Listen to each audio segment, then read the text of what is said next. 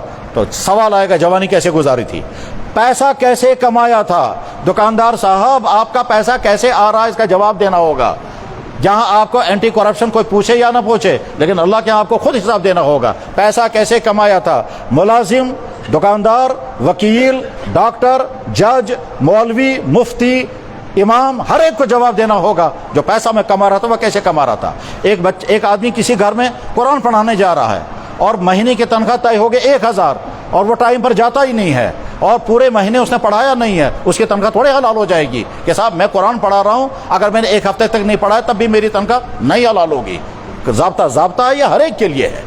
تو دکاندار صاحب دیکھیں حلال کما رہے ہیں یا حرام، ڈاکٹر صاحب دیکھیں آپ حلال کما رہے ہیں یا حرام، وکیل صاحب آپ دیکھیں حلال کما رہے ہیں یا حرام، جج صاحب آپ یہ دیکھیں کہ آپ پیسہ لے کر کچھ غلط فیصلہ تو نہیں لکھ رہے ہیں، مولانا صاحب یہ آپ دیکھیں کہ آپ نے غلط فتویٰ لکھ کر کے پیسہ تو نہیں کمایا، پیسوں کی بنیاد پر فتویٰ تو نہیں دیا۔ ہر انسان، کتاب بیچنے والا، دینی کتاب والا دیکھے کہ میں جو ریٹ لگا رہا ہوں یہ صحیح کر رہا ہوں میں، یہ غلط کر رہا ہوں میں۔ مال کیسے کمایا جواب دینا ہوگا، کہاں کہاں خرچ کیا اس کا جواب دینا ہوگا، اور وقت کہاں کہاں صرف کیا اس کا جواب دینا ہوگا۔ اور پانچویں چیز، جتنا دین تم جانتے تھے اتنے پر عمل کیا یا نہیں، جو چیزیں فرض تھی ان کو کیا یا نہیں، جو چیزیں حرام تھی ان سے بچے تھے یا نہیں، یہ جواب دینا ہوگا۔ میں بات ختم کر رہا ہوں، حدیث سنا کر بات ختم کرتا ہوں۔ جناب رسول اللہ صلی اللہ علیہ وسلم نے جب حج فرمایا تھا، اس کو کہتے ہیں حجۃ الوداع، آخری حج، امت کو الوداع کہا، میں دنیا سے رخصت ہونے والا ہوں۔ مینا کے میدان میں آپ نے جو خطاب فرمایا، اس خطاب کے کچھ حصے ایک حدیث کی کتاب میں، کچھ دوسری کتاب میں ہوتے ہیں، کچھ تیسری کتاب میں ہوتے ہیں۔ حدیث کی کتاب ہے سنن ابن ماجہ، سیاہ ستہ میں سے ایک کتاب ہے ابن ماجہ، اس ابن ماجہ میں یہ جملہ موجود ہے کہ جناب رسول اللہ صلی اللہ علیہ وسلم نے فرمایا خطاب کرتے ہوئے، لوگو میں تم سے پہلے دنیا سے رخصت ہونے والا ہوں، لوگو الوداع، اگلے سال یہاں ملاقات نہیں ہوگی اب۔ پھر فرمایا قیامت کے دن میں فخر کروں گا اپنی امت کی بنیاد پر، باقی قوموں باقی نبیوں سے کہوں گا میری امت دیکھو کتنی اچھی ہے۔ پھر فرمایا خبردار اس حال میں میرے پاس مت آنا کہ تمہاری وجہ سے مجھے وہاں شرمندگی اٹھانی پڑے۔ بس ہر انسان دیکھے میری زندگی وہ تو نہیں ہے کہ قیامت کے دن اللہ کے نبی فرمائیں گے تم تو ہو ہی نہیں اس قابل کہ میرے ساتھ چلو، تم ہو ہی نہیں اس لائق، میں تم کو لے کر اللہ کے سامنے پیش کروں گا، یہ ہے میرا امت کا جوان، یہ ہے میرے امت کا افسر، یہ ہے میری امت کا عالم، یہ ہے میری امت کا فلاں۔ نہیں، ہر انسان میٹر لگا کے دیکھے کہ میں وہ زندگی گزار رہا ہوں کہ اللہ کے نبی مجھے گلے لگائیں گے، یا میں وہ زندگی گزار رہا ہوں کہ اللہ کے نبی فرمائیں گے سشکن اطلائق سنبت بپانا سیر، سشکن اطلائق خدا۔ علامہ اقبال نے شعر کہا تھا، بڑا مشہور شعر ہے، انہوں نے کہا تھا یا اللہ میں بالکل فقیر غریب انسان، میرے پاس کوئی نیکی نہیں ہے، میرا حساب نہیں لینا، لیکن اگر حساب لینا ہی ہوگا تو بس اتنی مہربانی کرنا میری نبی کی موجودگی میں میرا حساب نہیں لینا۔ تو غنی از ہر دو عالم من فقیر، روز محشر عذرائے من پذیر، تو اگر بینی حسابم ناگزیر، از نگاہ مصطفیٰ پہ نہ بغیر۔ یہ ساری بات سن کر کبھی انسان گھبرا جاتا ہے اور سوچتا ہے میں نے یہ کیا، دکاندار سوچتا ہے میں چوری کروں، جوان سوچتا ہے میں نے یہ غلطیاں کی ہیں، عالم سوچتا ہے میں نے، ہر انسان جب اپنی غلطیوں کو سوچتا ہے مایوس، تو جواب ہے مایوس کبھی نہیں ہونا چاہیے۔ اللہ یہ فرماتے ہیں جیسے میں نے اپنے اوپر ظلم حرام کیا ہے ویسے ہی میں نے اپنے ذمہ لازم کیا ہے کہ بندوں پر رحم کرنا، اور میں تم پر رحم کر رہا ہوں۔ تمہاری آنکھیں میں نے نہیں چھینی، حالانکہ آج تک تم حساب نہیں بتا سکتے کتنی مرتبہ تم نے غلط، تم دکان پر بیٹھ کر کے فراڈ کرتے رہے، آج تک میں نے سزا نہیں دی، میں پردہ رکھتا ہوں۔ تو جب میں نے پردہ رکھا اس لیے میں سزا نہیں دیتا ہوں کیونکہ میں نے، اللہ رحم کرنے کو تیار ہے، شرط یہ ہے کہ اپنا سدھار کریں گے۔ اللہ ہم کو سدھار نصیب فرمائے، ایمان کی دولت اللہ نے عطا فرمائی ہے، ایمان والی زندگی نصیب ہو، اعمال والی زندگی نصیب ہو، اخلاق والی زندگی نصیب ہو، ہمارے ہاتھوں سے کانوں سے اور کسی بھی چیز سے دوسرے پر کوئی ظلم نہ ہو۔ ہمارے پاس پاور ہے، یہ پاور ہم استعمال نہ کریں ظلم پر، ہمارے پاس بزنس ہے، یہ ہمارے پاس کرسی ہے، ہمارے پاس قلم ہے، یہ کسی ظلم کے لیے استعمال نہ ہو، ایسی زندگی نصیب ہو۔ وآخر دعوانا ان الحمد للہ رب العالمین برحمتک یا ارحم الراحمین۔ انشاءاللہ نماز کے بعد